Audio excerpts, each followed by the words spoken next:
of illumination is really interesting too. That goes back to how we listen to things. That this notion of silent illumination, mo jiao, which is actually a somewhat derogatory term in the way it's used, but was really developed by this Chan Zen master Hongzhi Zhengjue, and he says some really interesting things. You can see how by the 11th century, 12th century, a lot of this terminology has pervaded not only the Taoist tradition, but the Zen tradition. There's been vast and far-reaching, without boundaries, secluded and pure, manifesting light.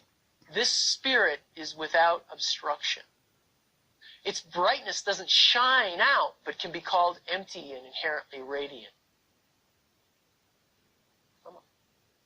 Right here, the central pivot turns, the gateway opens.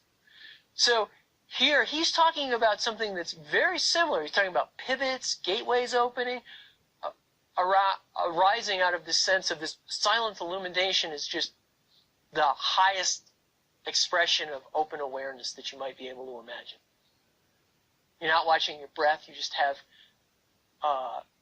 appreciating the moment, as it were. Facing everything, letting go and attaining stability. You're staying with that just as that, staying with this just as this. So this notion that illumination, when we see illumination, it's not just, I have a light on the a light bulb on the inside of my body. It's that I have a